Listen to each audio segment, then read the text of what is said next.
Organizing, which we're going to focus on more specifically, is a particular form of leadership.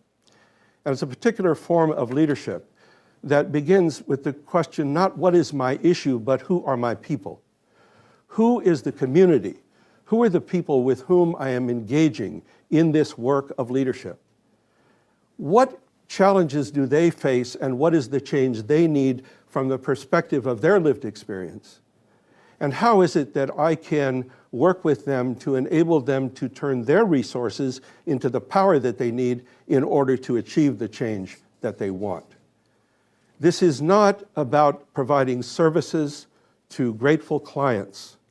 It's not about marketing products to customers.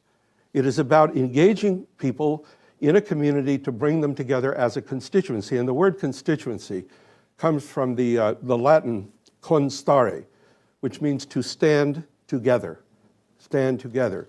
It is to enable people to come together, stand together, learn together, decide together, act together, and win together.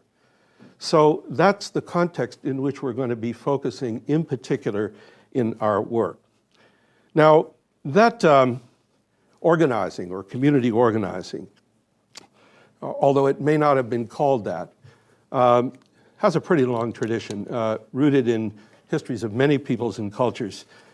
Really, wherever people have tried to claim their humanity by exercising their own capacity for agency and action.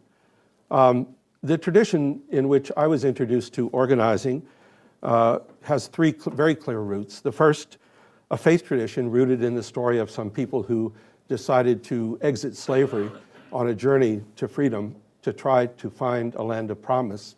The Exodus story, which is sort of a fundamental faith source for organizing and this kind of work. It's rooted when the Greeks decided that they didn't need kings, that they could actually govern themselves, a civic tradition that's very rich. And a tradition of people figuring out how they could use their resources to assert their interests effectively. Does everybody know what a boycott is? Where you agree not? But you know, where it began is interesting. It began on the island of Ireland. It turns out there was a British landlord who was abusing his tenants. There were tenant farmers.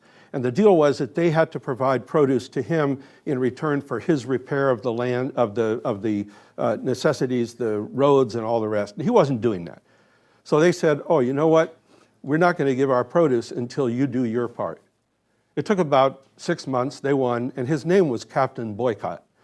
So this British landlord then has sort of given his name to, so there's a popular tradition, there's a civic tradition, there's a faith tradition for doing this kind of work.